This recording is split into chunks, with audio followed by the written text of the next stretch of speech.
Have you ever forced yourself to list 3 things you're grateful for each day, only to get nothing out of it?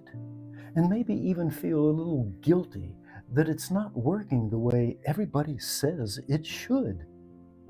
If so, yeah, I wouldn't feel too bad. It's a very, very common thing. Modern gratitude practices are missing something crucial that the ancient Stoics understood some 2,000 years ago. Today in this video, we'll see why your gratitude practice might be falling a little bit flat. Then we'll look at 3 Stoic principles and how to implement them in a way that could transform how you experience your life. And it works especially well when life gets messy. Now, before we dive in, let me be clear about something. I'm not dismissing gratitude or saying that you should abandon the idea. That's not what we're talking about here at all. Let me also say that I'm not a philosopher, I'm not a therapist, I'm just someone who's been walking this path for 74 years, stumbling through my own attempts at self-improvement, and recently discovering how Stoic philosophy cuts through a lot of the fluff that we encounter in modern personal development. I've tried gratitude journals, the daily lists, the forced positivity, and honestly, much of it felt like I was performing gratitude instead of actually experiencing it. Have you ever felt that way? It wasn't until I explored how Stoics approached appreciation that things actually clicked for me. So, this isn't me preaching from some mountaintop of wisdom. This is me sharing what I'm learning and what I'm experimenting with, both the struggles and the breakthroughs. If you've been frustrated with gratitude practices that feel empty or forced, let's figure this out together. Just a heads up, you might want to get ready to take some notes when I cover the 3 basic Stoic principles of gratitude and appreciation. I think you'll come away with a completely different approach to recognizing what's valuable in your life, and I think you'll want to give it a try.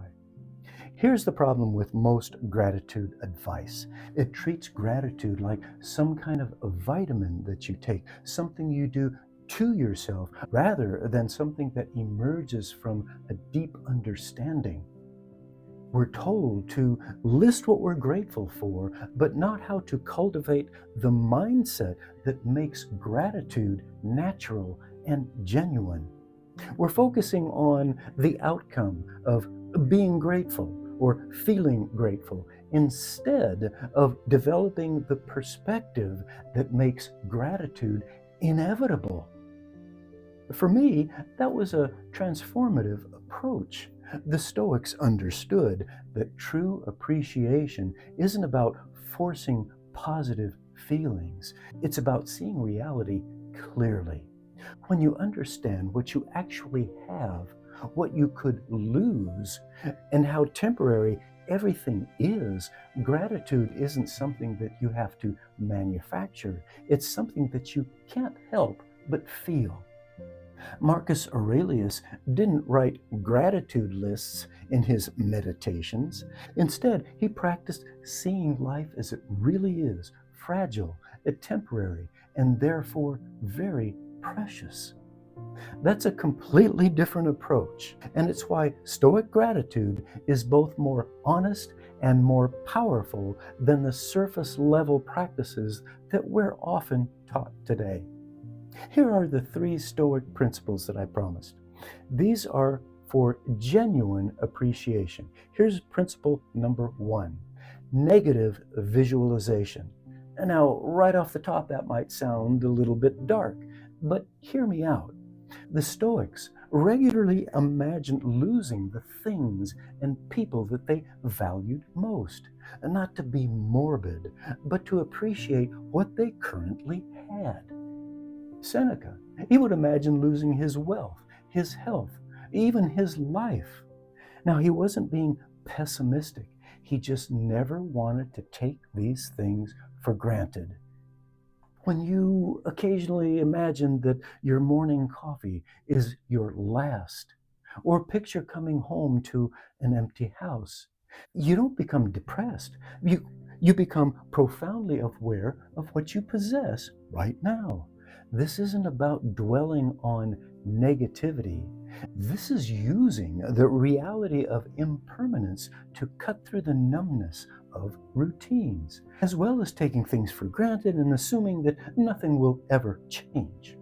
When you truly grasp that nothing is guaranteed, everything becomes a gift rather than an entitlement. Here's principle number 2, the view from above.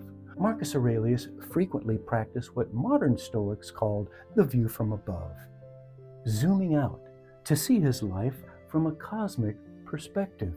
But here's how this relates to gratitude. When you zoom out, you realize how extraordinary it is that you exist at all. You're a conscious being on a small planet in a vast, vast universe. And yet, you're capable of experiencing beauty, connection, and even meaning. The odds against your existence are so astronomical that even your biggest problems pale in comparison to the miracle of your awareness itself. You're putting them into context within the incredible fortune of being alive in the first place. Here's principle number 3, present moment acceptance. The Stoics taught that suffering comes from wanting reality to be different than it is, but gratitude actually comes from the opposite. It's fully accepting what is and then finding value within the current circumstances, not despite them. This concept helped me to see how it's possible to be happy or at least content despite things not going as planned. This isn't passive acceptance to avoid working on things that you need to work on. It means recognizing that even in difficult situations, there are elements worth appreciating, such as your resilience, the support of others, lessons that you're learning, or simply the fact that you're alive to experience things at all. Now, before we go into how to put these things into practice, give this a like. We're working on this together. Thank you. Okay, so now how do we put these tools to work? First is your morning reality check. Instead of listing what you're grateful for, spend just a couple of minutes contemplating on what you could lose today. Your health, your relationships, your home, your abilities. Not to create anxiety, so don't go there, but to pierce through the habit of assuming that nothing will ever change. That habit keeps us from seeing how fortunate that we truly are. Second is your midday perspective shift. Throughout the day, whenever you encounter frustration or disappointment, pause and zoom out.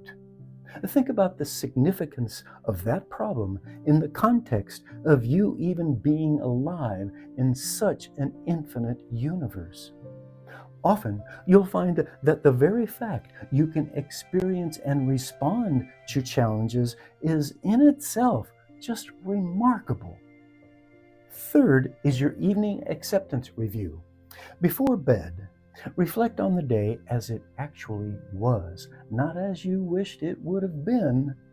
What did you learn? What challenged you and helped you grow? What small moment of beauty or connection occurred, even if the day was difficult overall? This approach works because it's based on truth rather than forced positivity. You're not ignoring that life can be messy. You're developing the perspective to see value and meaning within life's messiness and constant challenges. These are well-tested Stoic principles. That's why Stoic gratitude is sustainable and authentic in ways that surface-level positivity can't ever be. Am I good at this? Well, I'm improving. And if your gratitude practice has felt forced or empty, that's totally understandable. And yet, with these strategies, it's completely fixable. The Stoics method is a way of seeing that makes appreciation natural and honest and resilient enough to survive life's inevitable difficulties. Try this perspective for a week. Don't force gratitude. Cultivate the understanding that makes gratitude inevitable. See what shifts for you when you approach appreciation as a way of seeing rather than a feeling that you have to manufacture. Let's do this. It's working for me, and I hope that you'll give it a go. I'm Mel in Glima. Subscribe. I'd really appreciate it, and give us a like while you're there. And I'll see you here soon.